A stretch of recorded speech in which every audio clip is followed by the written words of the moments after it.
Welcome to the Mass Media Law 18th Annual Great Debate. At this time, we will introduce our debaters. We have 4 teams today, and our topics are: should video cameras be allowed in courtrooms during all criminal cases? The second topic: should reporters' privilege completely protect journalists from revealing confidential sources? And with that, we will begin. Our first team is Team Excellence.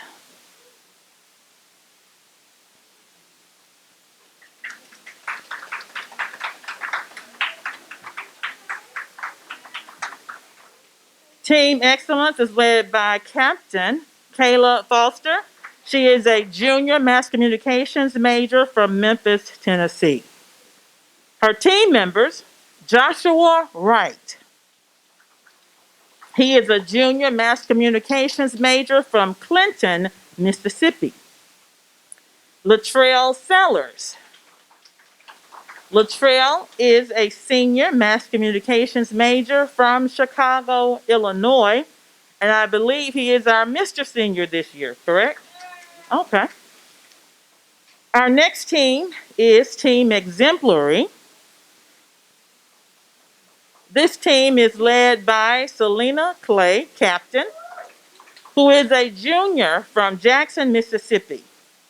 Her team members are Adria Hollis, senior sociology major from Walnut Grove, Mississippi. The next team member is Delilah Nakadene. She is a senior mass communications major from Fort Defiance, Arizona. And Ronald Struther. He is a junior mass communications major from Birmingham, Alabama. Our next team is Team Outstanding, who is led by Captain Bianca Thetford. Bianca is a junior mass communications major from Tumsuba, Mississippi. Her team members are Jalen Freeman. Jalen is a junior from Holly Springs, Mississippi, mass communications major. Devin Brown, junior, mass communications major from Memphis, Tennessee.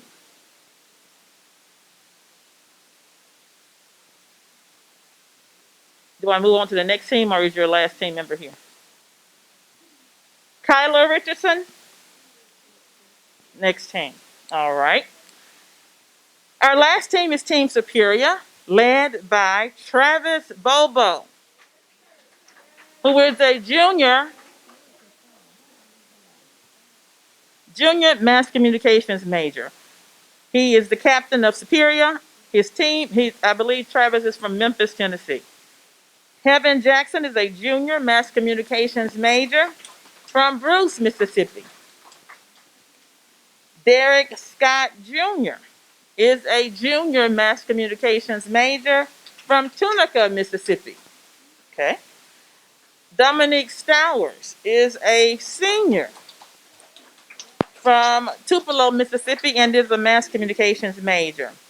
And Kashana Wilborn is a senior mass communications major from Como, Mississippi.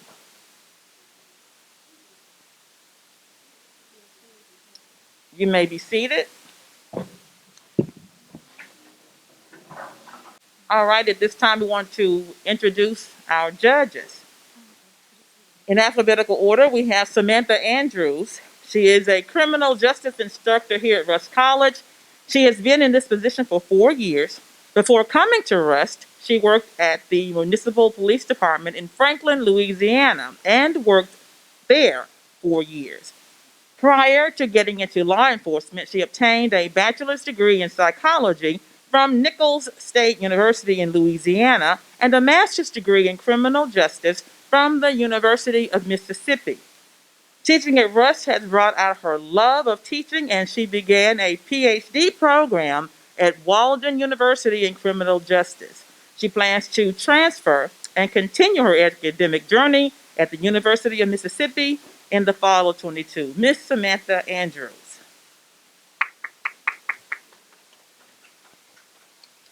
Ms. Sharonda Gibson Marion is an instructor of English at Rust College and co-director of the Rust College Writing Center. She is a freelance digital content writer and essayist whose works have appeared in the gut-wrenching literary journal and the car review website Speed Beautiful. Sharonda is a gifted storyteller, having performed at the storytelling events Fireplace and Write Club in Atlanta, Georgia, as a content writer. She has worked with the Home Depot and Napa Auto Parts with companies in the multifamily housing and financial technology industries.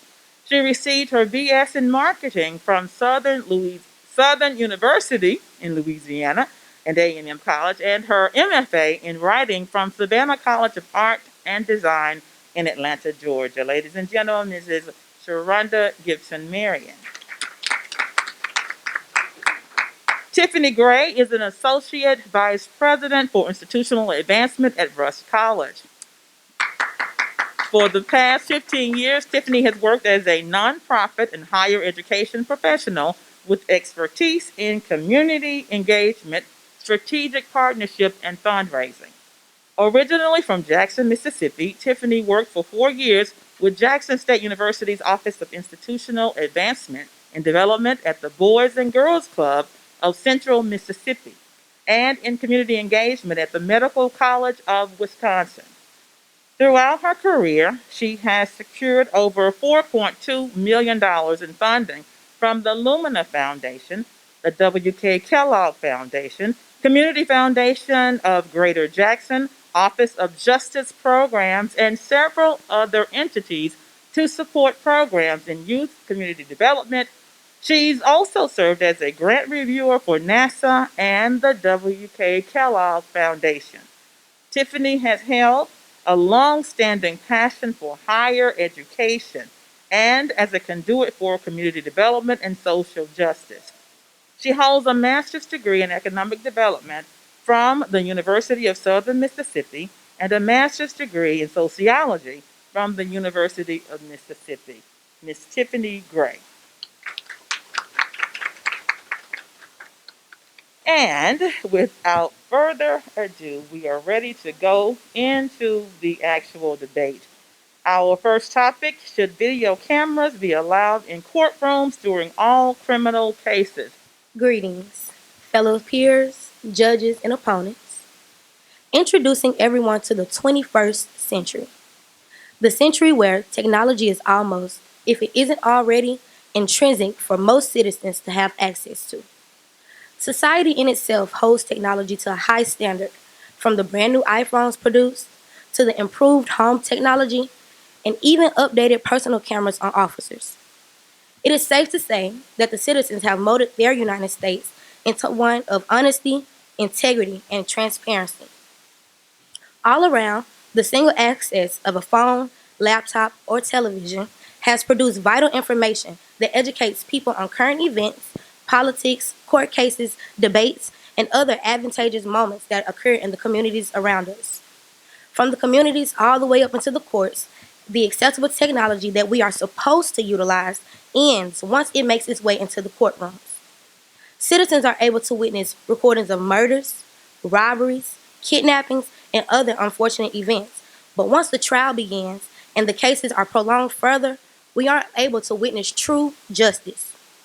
For such minuscule reasons, U.S. courts have been irresolute about whether or not camera and video footage should be allowed in all levels of court. In 1981, the Supreme Court ruled that states were able to decide how they handled cameras in their own courtrooms. Some courts allow video footage in public proceedings, while some are only allowed in appellate courts. However, we know camera footage in whole stops at trial court levels. That means no federal court. The citizens that follow under the U.S. Constitution have the sole right to exercise the First Amendment. Just as it is freedom of speech, it is also freedom to receive. The courts first used the phrase right to receive information and ideas in the Stanley v. Georgia case of 1969, where the man was protected by reading whatever material he wanted in the privacy of his own home. The same concept can be applied in today where citizens are at will to access court proceedings, whether it to be study the field's environment or they just take interest in the political process to focus on the justice served in the end. Citizens should have the right to view trials that involve high-profile criminals, especially ones closely affected to their communities. Also, when we think about video cameras in courtrooms, we want to think about what it does for those who take part in these cases as well.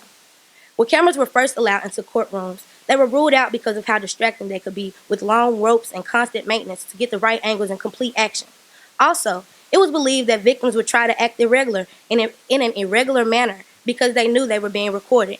But nonetheless, technology has evolved into one like none before, providing more useful than harmful alternatives for time-sensitive and professional cases. In the world we live in, there isn't one thing that can't be accessed through the technology that we have.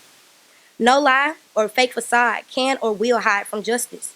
Just as video evidence is used to prove the innocence or guilt of a person, the pressure would be no different of a victim being exposed to America because the crime is already on camera. It shows live actions and results. It shows conflict and resolution on a legal level, a level that is able to influence all those others beneath it. Live footage and video recordings from court proceedings reduces the possible libel narratives that can come from faulty news reporters and press. Cases have been using the same rulings and decisions to construct and mold a judicial system where it serves its citizens so that its citizens will serve it.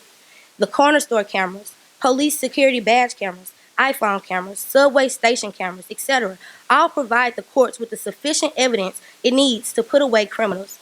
So there should be no problem with allowing video cameras to record the justice served for the public's acts of involuntary heroism. Thank you.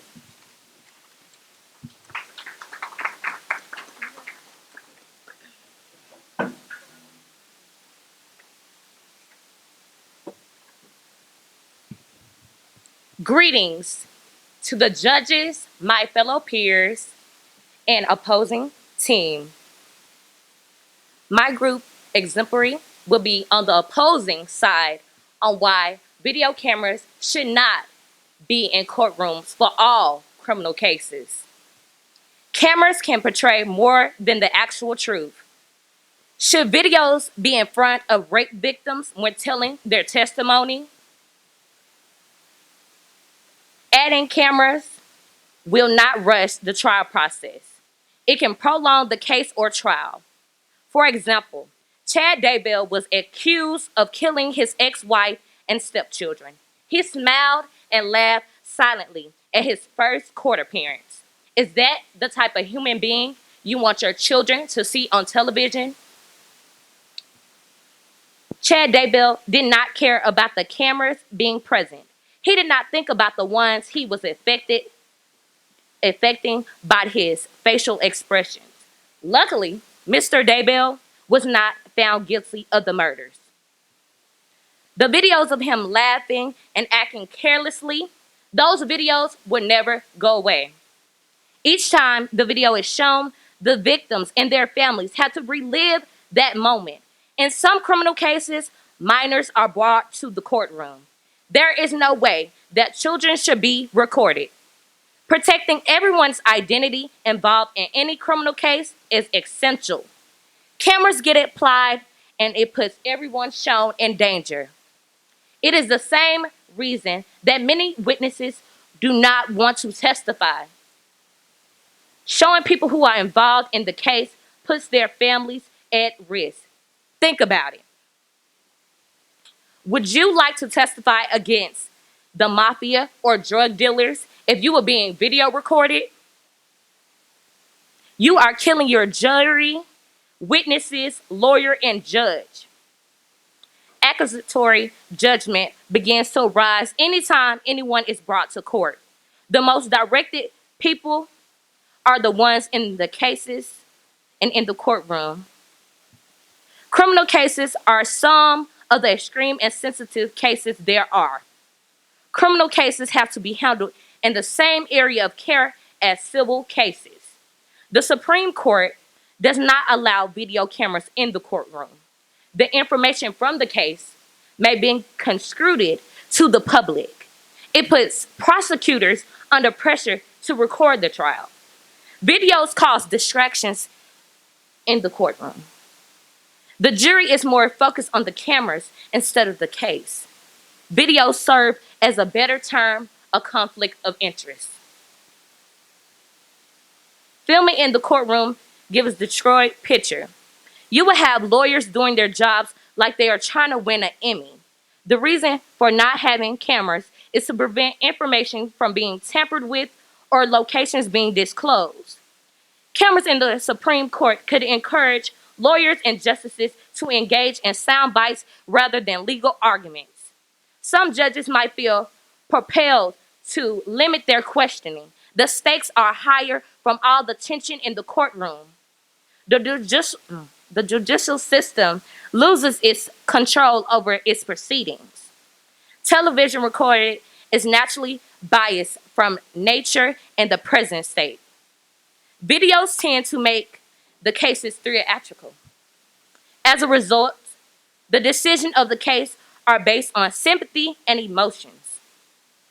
The term defamation comes to this argument. It refers to the action of damaging the good reputation of someone. This happens several times in criminal cases. For instance, the Bill Cosby trial was televised and video recorded.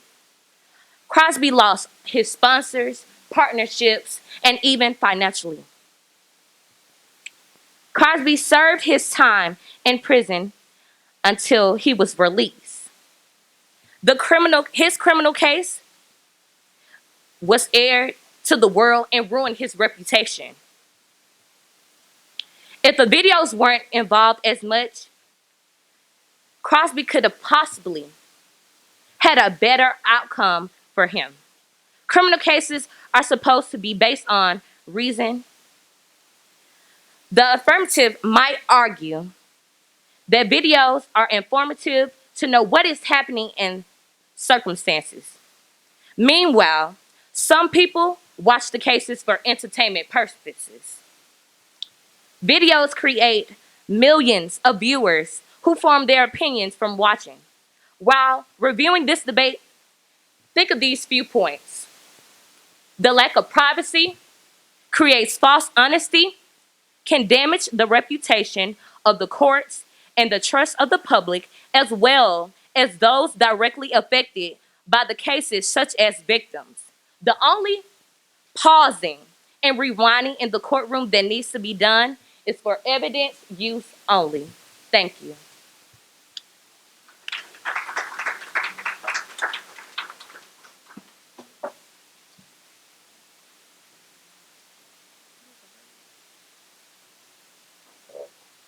We will now have a 2-minute break.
We will now have our rebuttal statements from both teams, starting with Pro.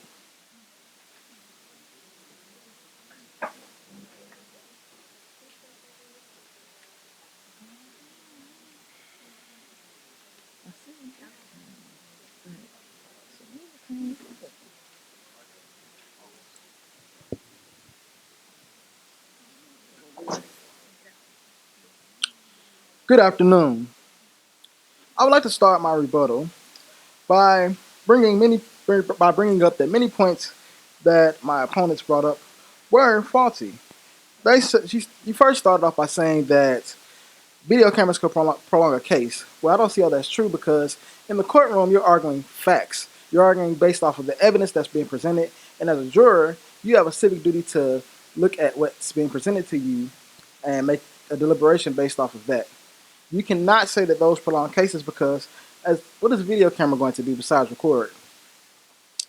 Also, video footage cannot portray more than the truth because of the fact that it's simply showing what's going on inside the courtroom, especially when you have live proceedings. Take, for example, the George Floyd case. There are lots of media coverage there, and there was lots of cameras inside the courtroom reporting live on what was going on and showing things as they happen. There's no way that you can twist that around because that's live on TV and millions across America watched it, which also gained public trust because the public was already in an uproar because of the feelings of not being able to trust police, not being able to trust media. But when you have it live on television, you can see exactly what is going on at the moment. And witnesses have a civic duty to testify honestly. A video camera being in the courtroom can't make me testify a certain way if I'm being recorded because more than likely, let's say for instance, I am testifying against the mafia. More than likely, the mafia has a source that's already sitting in the courtroom besides watching on TV. So you have a civic duty to tell the truth, and if you don't, that's perjury and you can go to jail. Also, as far as children watching court cases, parents have a duty to limit what their children watch on television. If they so choose to let their children watch these things on television, then that's their choice. Also, you have the education of lawyers. With video footage, anyone who's studying law or studying to be anything dealing with the civil court cases can go back and watch cases, study them, and grow when it comes to cases in the future. Information comes from the witness and not cameras, meaning that information comes from what is asked on what is testified on the stands, and also what is presented through evidence. When you're in court cases, you're dealing with cold hard facts, not what is coming through a camera. So no matter what is presented, no matter what's presented, no matter what is said inside the courtroom, all a video camera can do inside of a courtroom is show what is actually going on and can substantiate to the public what really happened. Lots of times we have riots because people don't know what really happened, and then you have a public lack of trust. But having video cameras can prevent some of these bad actions because you can have people be able to go on YouTube, they'll be able to go on social media and watch on the news what actually happened, which can substantiate the claims of people and can help people to solve things in a peaceful manner. Television.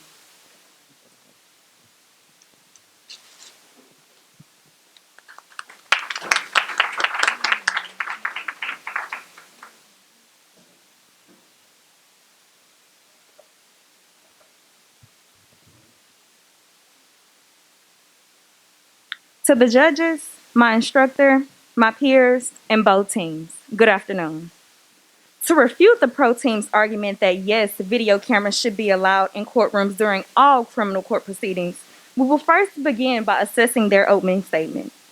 The team argued the importance of court recordings as an educational tool to educate and entertain the masses of people, but it's of the future, that is. But it's imperative that we focus on the case at hand and in the current.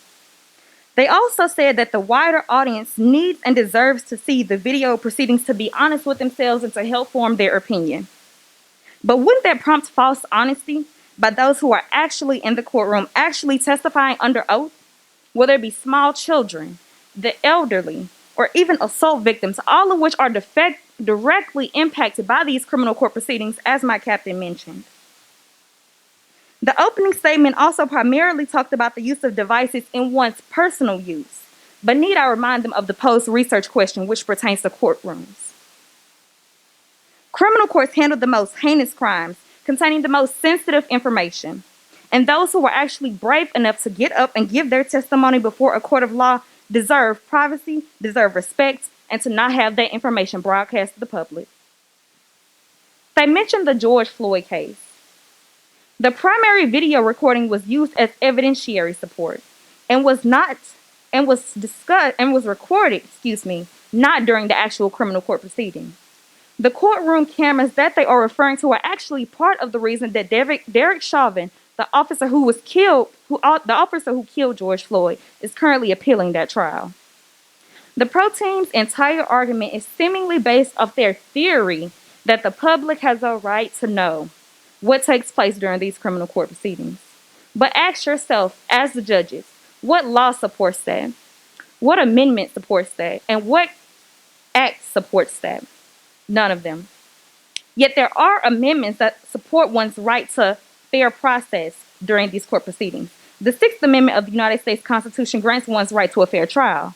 The 14th Amendment of the U.S. Constitution grants one's right to due process. Courtroom video cameras, as mentioned, can be used to sway opinion whether of the public or the judges or the jury, because you can't guarantee that they'll be sequestered in the entire court proceedings. You can't guarantee that. And therefore, the 6th and 14th Amendment of an individual who is on trial can be compromised if courtroom cameras are in the courtroom. Therefore, if you agree with the pro team that cameras should be allowed during all criminal court proceedings, you are effectively being as hypocritical as the pro team. So people, learn your rights, know your rights, and make sure, most importantly, that everybody respects your rights, because it's clear that the pro team doesn't. Thank you.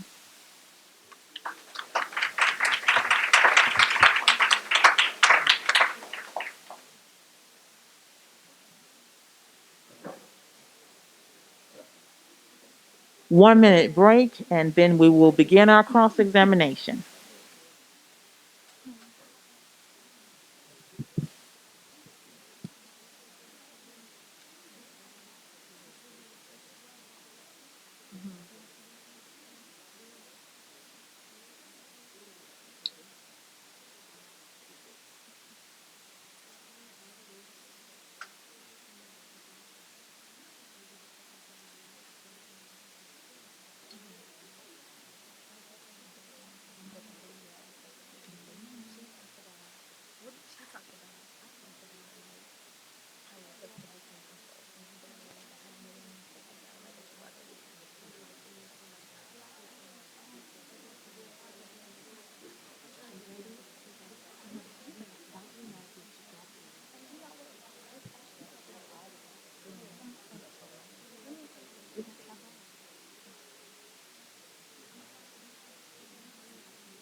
We will now begin the cross-examination, starting with pro to con.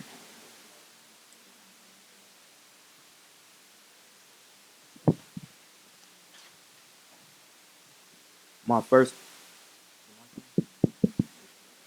my first question to the con team is about the Bill Cosby case. Don't you think the crime itself ruined Bill Cosby's reputation instead of instead of the cameras and the coverage that the media gave it?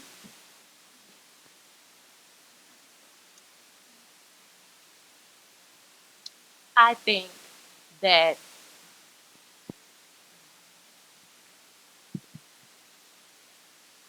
Bill Cosby was aired to the world, his criminal case, which should be known to the world, but he was released. So what do you do with a person who is now released? Where did they come back from that? One, it gives other women, like the Me Too movement, to speak out and to know that their voice is being heard. And also, I got another question. As a juror, you're supposed to be sworn in, right? So why should a opinion from the outside affect the criminal court case that's being held inside as you're sworn in? Because Because it's a possibility that jurors can be swayed by public opinion, as evident with the George Floyd case. With Derek Chauvin, he is currently appealing that conviction because he feels as though the jury was improperly sequestered during the criminal court proceedings, which compromises his rights as a United States citizen.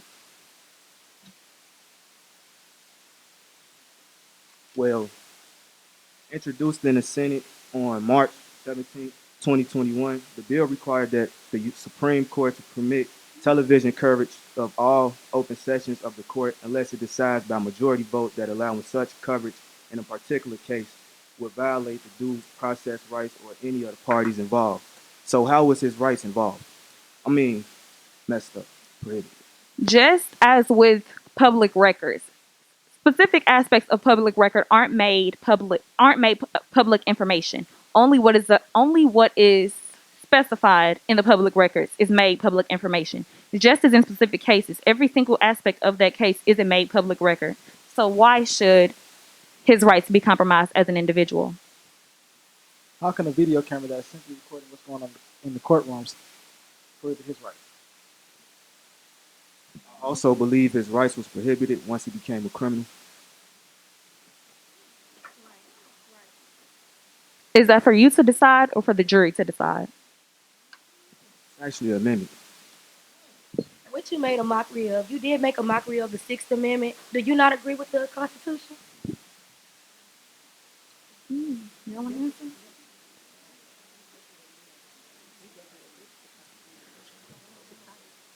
Hmm. Is it possible for you to repeat that question for me? You also made a mockery of what the Sixth Amendment said and what we mentioned in the opening statement. Do you not agree with the Constitution and what it suggests? Can you elaborate on the mockery I made? You stated that if you believe in what the pro side believed in, which we do believe in the Constitution, your mockery was that they would be just as hypocritical as us. So do you not agree with the Constitution is my question. My answer is I absolutely agree with the Constitution, but the Sixth Amendment, as I previously mentioned, grants one's right to a fair trial. And the 14th Amendment grants one's right to due process, both of which can and will be compromised if courtroom cameras are present.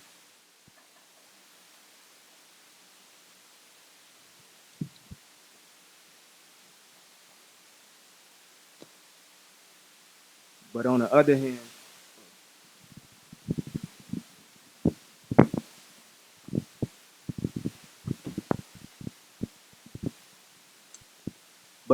hand, as American citizens, as a black man, sometimes we feel like our trials is not being done right and justice. So how will we have faith in the judicial system if we don't see what's going on? It's not about having faith in the judicial system. It's about knowing your rights as an individual, which is why you, as a black man, it is your responsibility to know and cause others to protect and respect your rights. We are to we are supposed to put sole faith in the judicial system, and how can we do that if we're able to see every other thing that leads up to why they're in the courtroom, but we can't see how the courtroom is handled. We can't see whether or not somebody is being verbally abusive or is being verbally mistreated. How can we see and wholeheartedly tell that justice is being fully served in the courtroom if it isn't broadcast or televised? Time.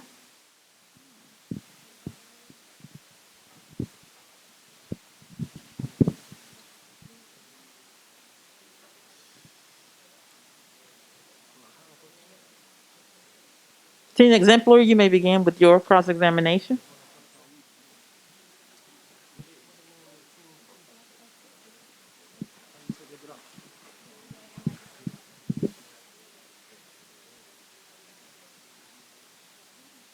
Um,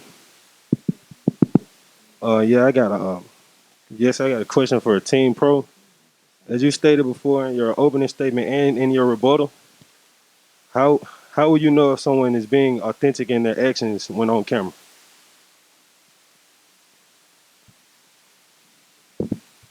Whether or not it was being televised or whether or not we didn't know about it and had to hear about it through the newspaper, we could still hear and see what is being said. We can still pick up the tone sometimes when it's still written out. So to see it and to be able to witness it firsthand, That's how we can tell. We'll be able to, like, the citizens themselves can see and tell. And then I feel like the judges, on top of that, it is their responsibility to be dictating like whether or not somebody is being honest and truthful under the oath in general. And also as well, we just not going back off of how someone is acting. We're going off by facts and evidence in a court of law. You know, serial killers like Ted Bundy, they have a charismatic personality where they can manipulate you. But what got Ted Bundy caught was evidence and pure cold facts.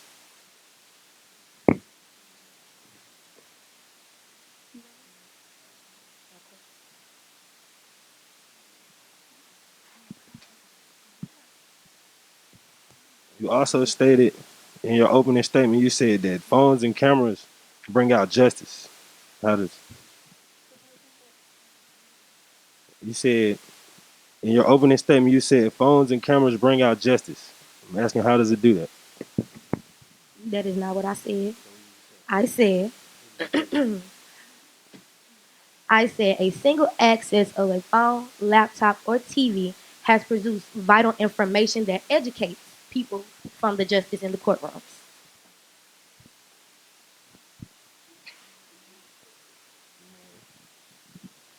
Then what is the purpose of recording a court case if at the end of a court case it's adjourned? Like you can't change it after that. What is the purpose of recording a court case? Repeat that, please. You can. What is the purpose of recording a court case if at the end the court case is adjourned anyway? The purpose is not for it to sway anybody's decision. The purpose is just to keep public record and for the public to see. A video camera is not supposed to sway a decision or supposed to persuade someone to think a certain way. It's just there as a matter of keeping record.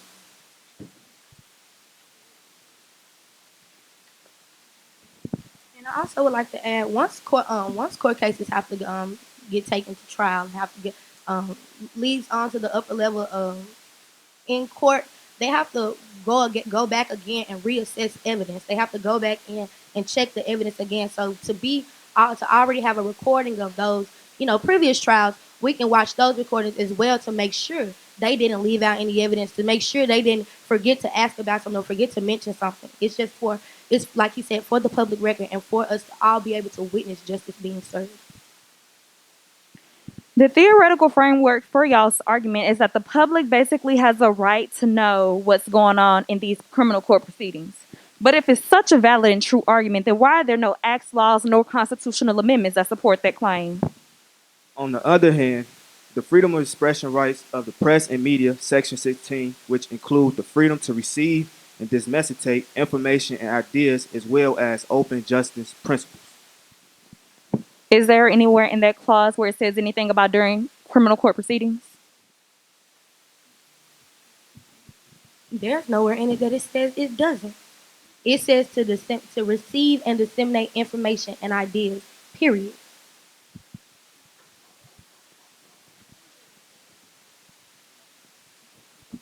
But do you agree that criminal cases should be recorded and you're viewing it, you don't feel like you're viewing it secondhand?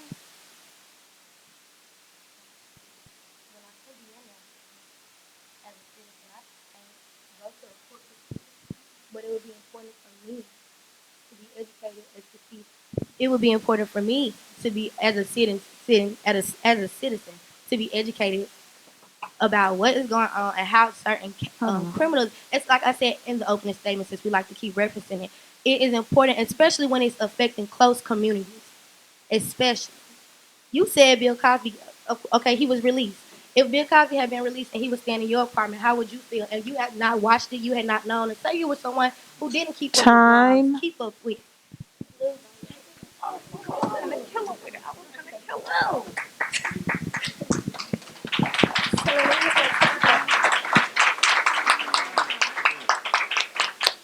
One minute break, and then we will have our closing statements from the first teams.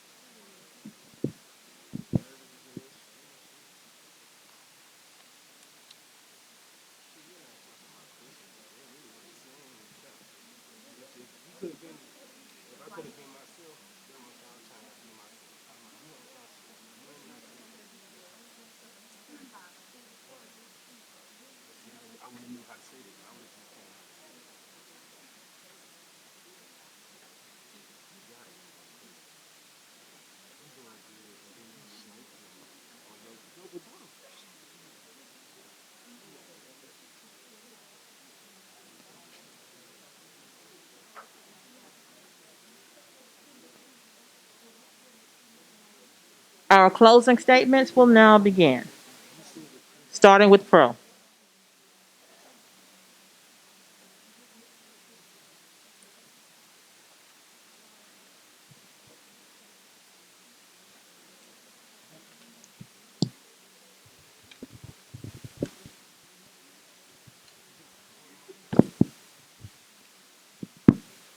Hello, everyone.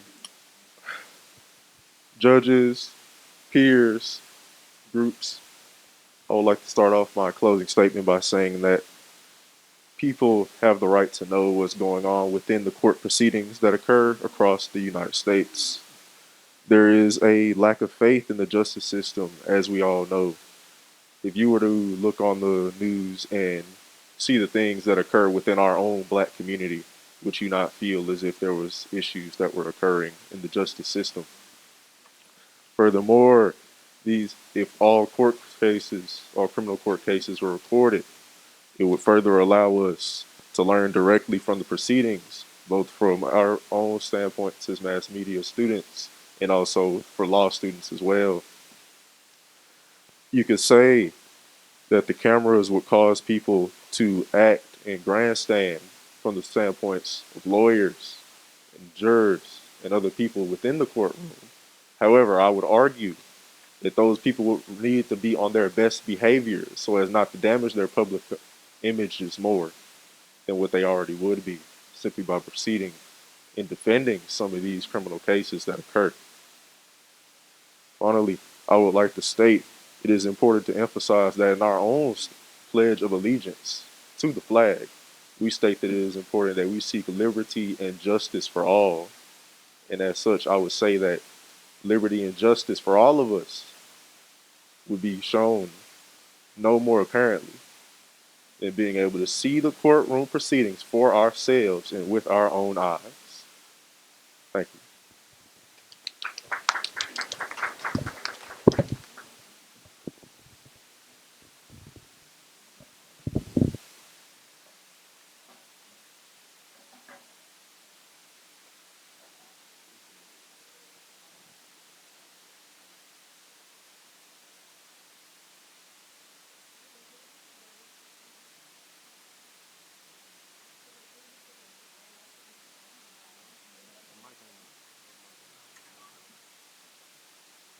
Can you hear me now? Okay, cool.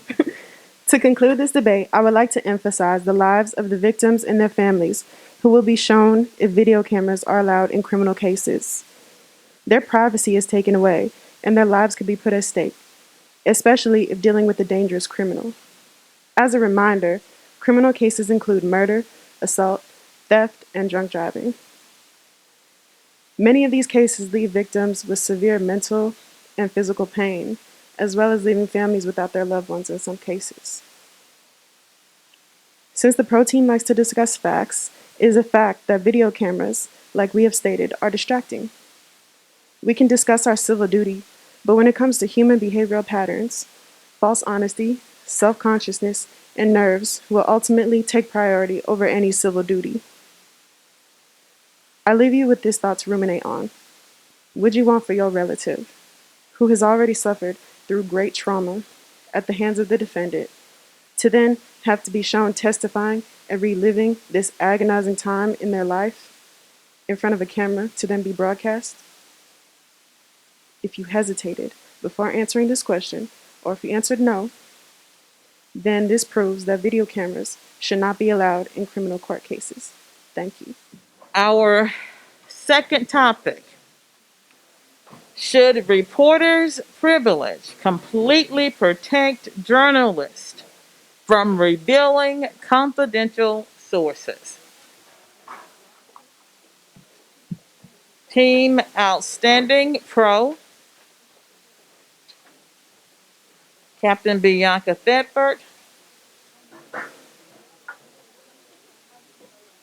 Team members, Devin Brown, Jalen Freeman, and Kyla Richardson.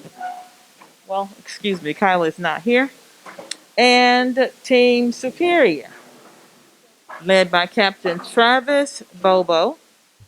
Team members, Heaven Jackson, Derek Scott, Dominic Stowers, and Kashana Wilborn.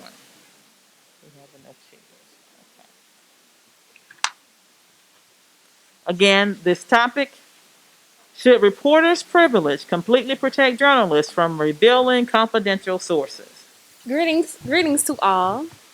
I am Bianca Thetford. I will be delivering the opening statement for Team Outstanding. Should reporters' privilege completely protect journalists from revealing confidential sources? Journalists have the First Amendment right not to be forced to reveal information or confidential news sources, which is known as the reporter's privilege. Some of the most groundbreaking investigations that reporters and journalists have researched and published over the last several decades have only been feasible because of reporters' privilege.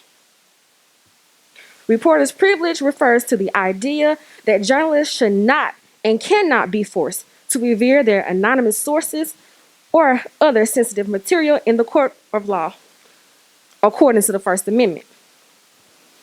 Reporters receive information from confidential sources with the understanding that their identities will not be exposed in the reporting of details they have provided. Reporters' privilege, or the right of reporters to refuse to reveal their sources and information, makes the source feel safe providing the information. This privilege is safeguarded by shield legislation. In some jurisdictions, the notion of source confidentiality has been established as a constitutional right. Shield laws, which are in act, give journalists the right to refuse to reveal sources or information collected during the course of reporting.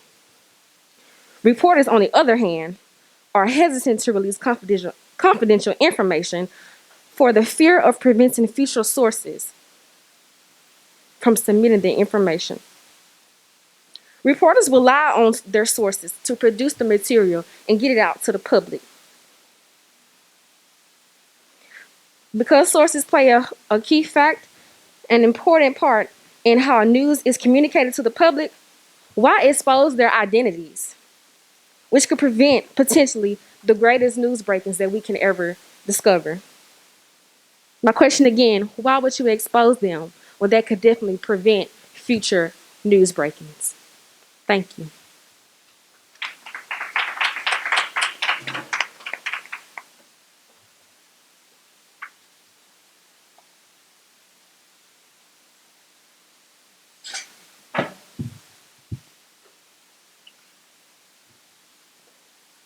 Hello, all.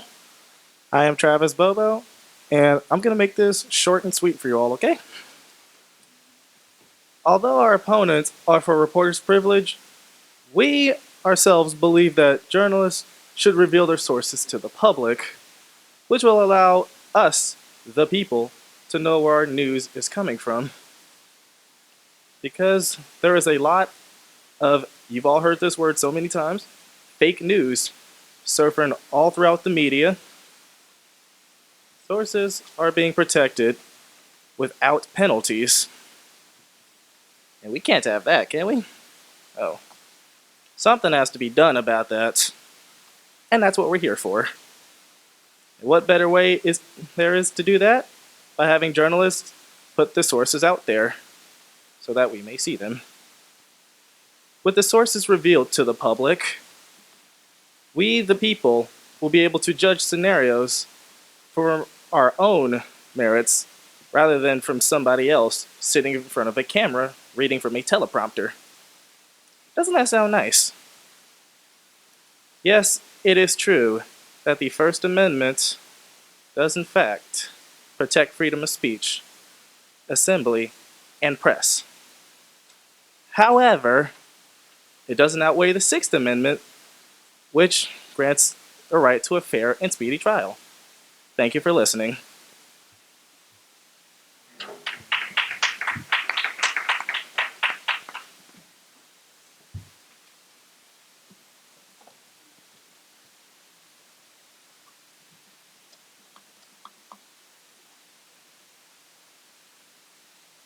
Two-minute break until rebuttals.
We will now have our rebuttals.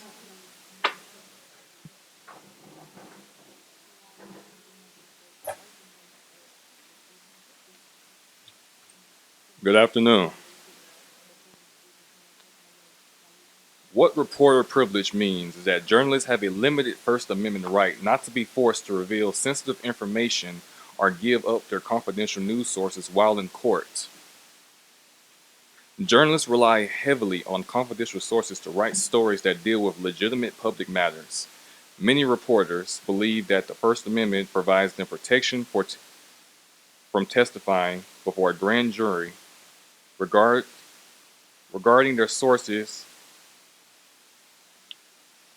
and as their roles as watchdogs and observers. Thank you.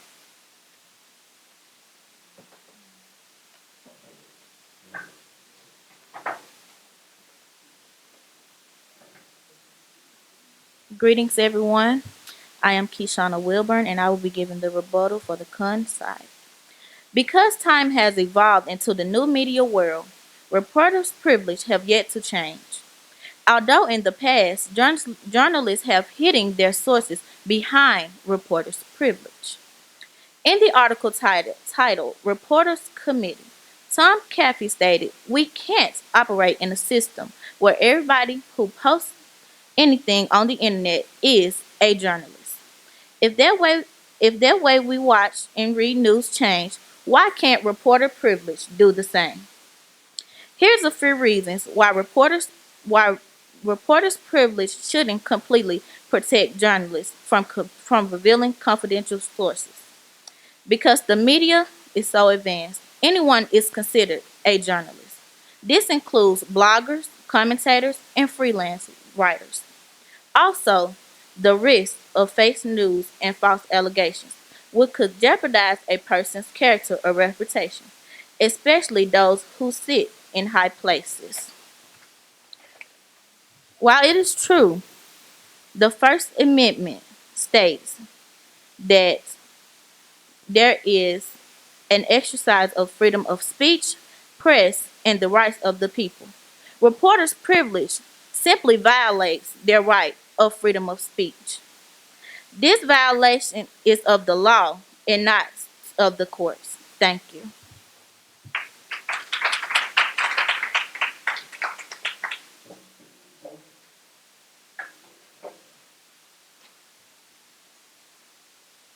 One minute break, and then we'll have cross examinations.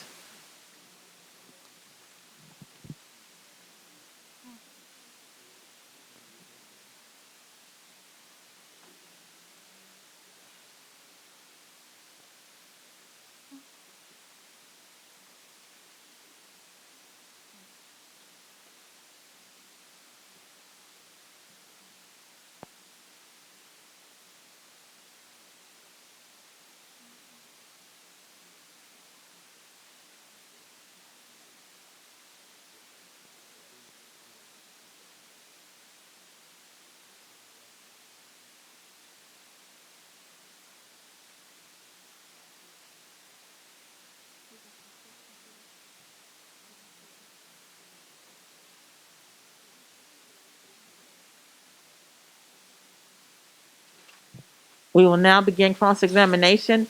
Debaters, remember you can take, and please do take the microphone off the stand. Both teams.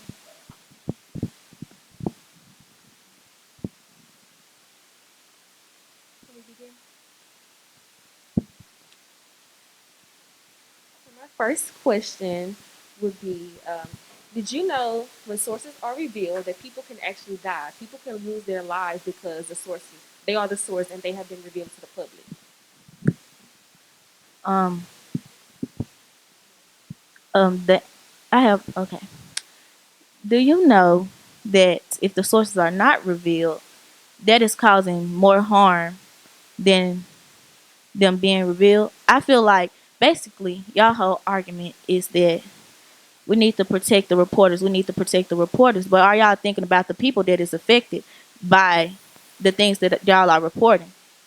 It's not about protecting the reporters. It is about protecting the people because they are a danger if their information is get out to the public. Let's say a corporation that doesn't want any sensitive information to get out and that could affect their bottom line, for instance. Well, if they are in danger, is it not a witness protection plan that they can enroll in for their sources? Because there is a program like that for their sources.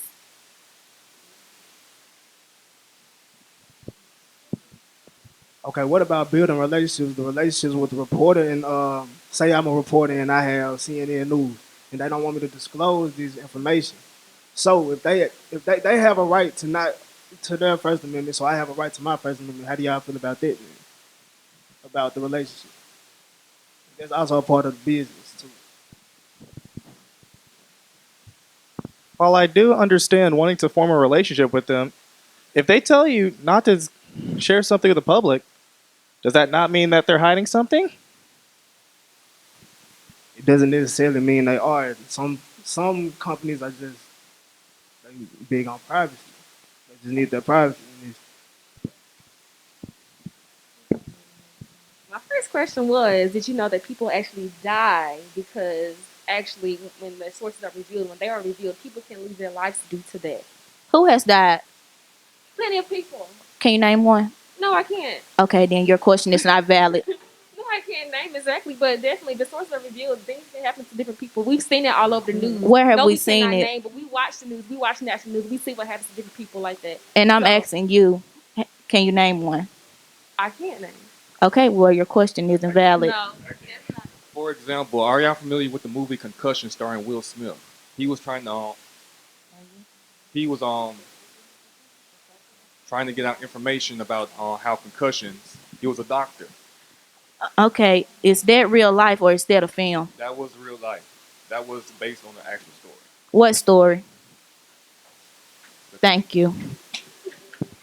Well, it's not actually about who you can prove been in it. You can actually go out in these streets and you can see the lifestyle and you can ask these people what happened. You can ask families what happened. You can go back and see what happened. You can go back to the sources as well. And there's still a witness protection plan for your sources. Everybody doesn't get into the witness protection program. So different things, people can slide through the cracks. Things can still happen to them without being in a witness protection program. Some people aren't even actually aware of witness protection program. They're not gonna say, "Oh, let me run to witness protection program because somebody's gonna get me." No, things happen. Life happens. So is that a question you're asking me? No, I was responding to what you said. Oh. What do you also say to James Khashoggi, a journalist who was reviewing the Saudi Arabia family, and he found out information and he was killed. He never made it back home. Is that a question? Yes. It wasn't. You didn't have a question. You just made a statement. Time.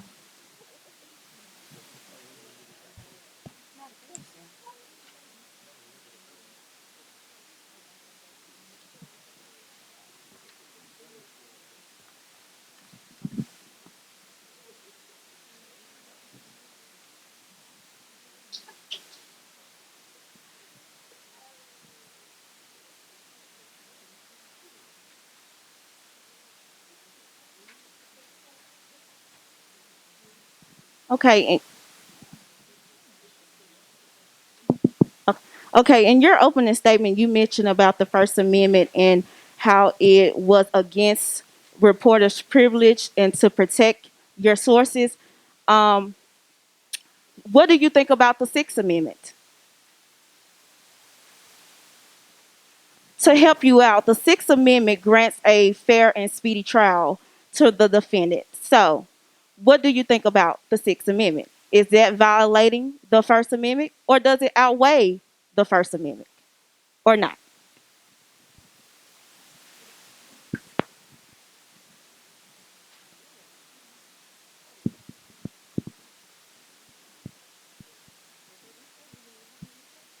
Can you restate that again?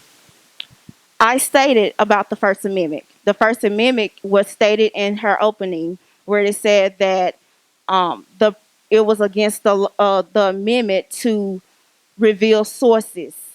I beg to differ. However, the Sixth Amendment, which states the defendant has a right to a fair and speedy trial, do you think that First Amendment outweighs the Sixth Amendment?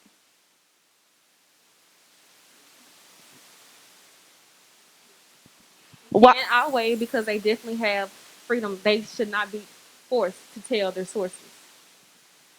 Well, let's put yourself in this court case. If you had, if you were a source and your journalist wanted you to reveal yourself, I'll take that back. If you was a defendant and your defendant to win this case, I mean your source to win this case, help you out, then would you think it would be fair for them not to reveal themselves? According to the topic, it depends on what it is. For one, if it's so severe that you just can't reveal it, you shouldn't be forced to do that. Nobody's trying to make you tell who that person was. That's confidentiality. We don't have to. Reporters do not have to. No, you do not have to. However, it is a choice to keep your source a secret. However, you are still violating the Sixth Amendment, which violates from defendant from having a right and speedy trial. Would you rather be above the law and not comply with the law? Because that's what you're stating, that you're pretty much above the law by not When it comes to complying with that the law. extent, when it's jail time is being brought into the consideration, then that's a different story. Well, you have an option of getting out of jail by just complying with the law. Because when you're not complying, that's contempt of court. You're not going to jail for revealing your sources, well, for not revealing your sources. You're going to jail for contempt of court.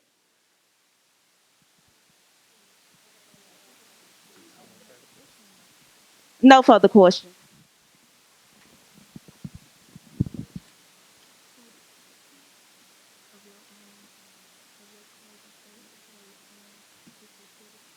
One minute break, and then we will start and have our closing statement presentations.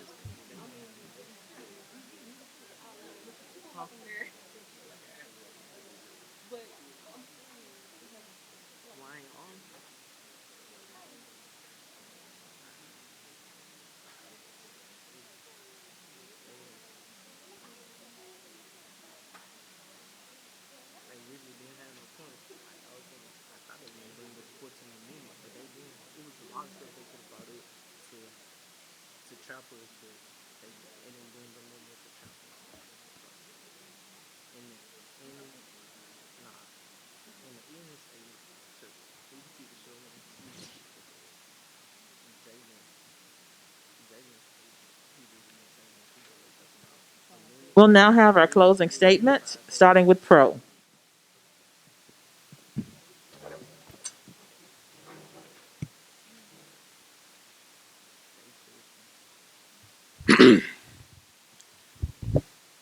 In closing, I ask of you, how many journalists, how many of their sources were wrongfully murdered because of the information that got out? There's a lot of people out there that don't want their information to get out because it affects the type of money, it affects their bottom line. So Reporters' privilege protects them from such harmful acts.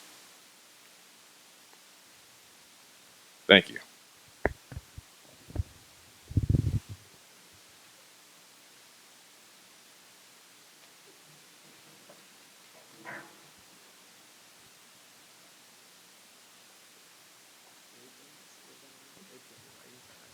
Hello, my name is Dominique Stowers.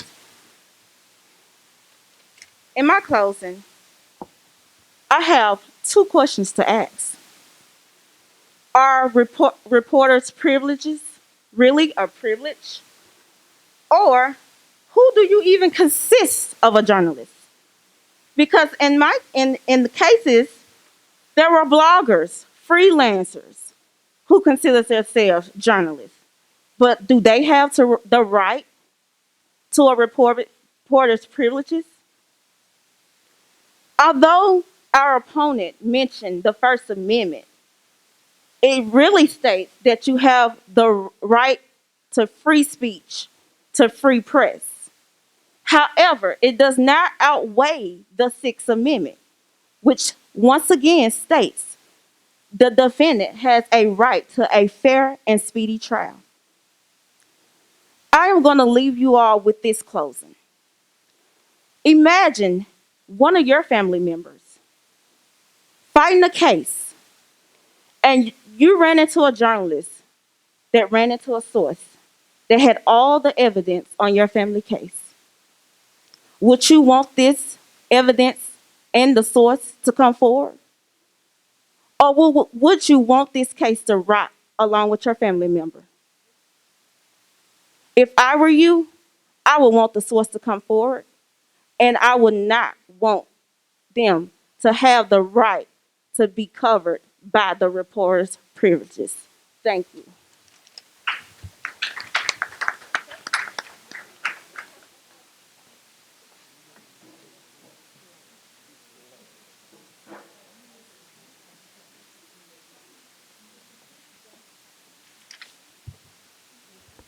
Okay. Wow. Let's show some love for all of our teams.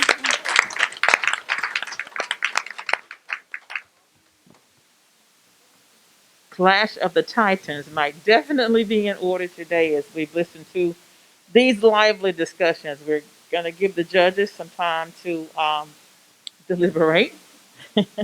And I do not envy the judges today at all, but we do want to just thank everybody. Mr. Marcus Holliday and Mr. Gerald White, I want to start with you all because you all made us feel very special. It seemed as though this was going to be on CNN with the care and attention they paid. They started setting up on yesterday and they were here early this morning making sure the sound and the video were all right. And we certainly appreciate RCTV2 and WURC for what you all contributed because we can't wait to go back and look at this tomorrow to see how it really was because our nerves are all over the place today. So we can go back tomorrow and watch this and see what actually happened. So thank you. We do again apologize, but most everybody is gone now. Dr. Rice, the Vice President of Academic Affairs, was here for a few minutes. We thank Angelica Owens for being here, our marketing assistant in the Public Relations Office. We thank Gino Peterson for being here. Gino has come back. Yeah, let's give him a hand. Gino also volunteered to come by and even coach us some during the debating session. So we certainly appreciate that. Gino, it's because of you and your encouragement that we did this because during this pandemic, I was not feeling doing an in-person debate, but Mr. Gino Peterson encouraged us and we certainly appreciate it. I thank my daughter for being here as well.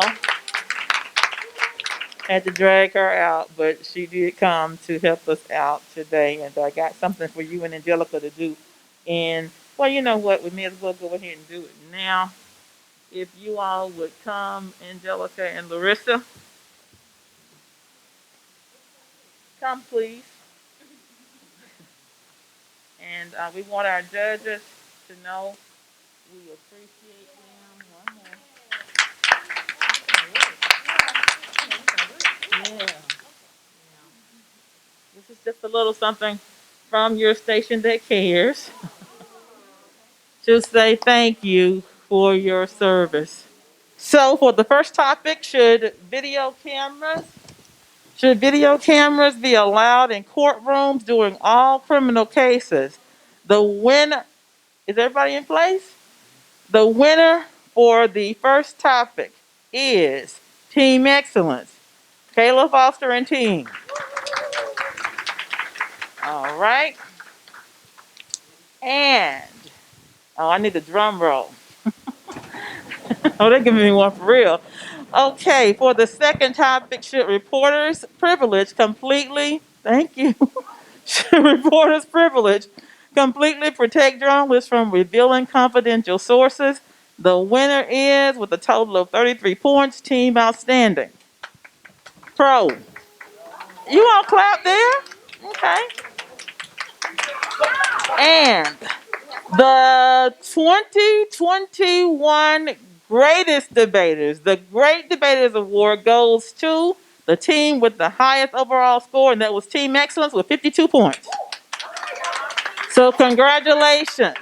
Thank you so much, judges. I know that was not easy. So, we thank you all again, and we thank our debaters as well, and our TV and radio people. Thank you all so much, and hopefully, we get to do this again next year. Thank you all.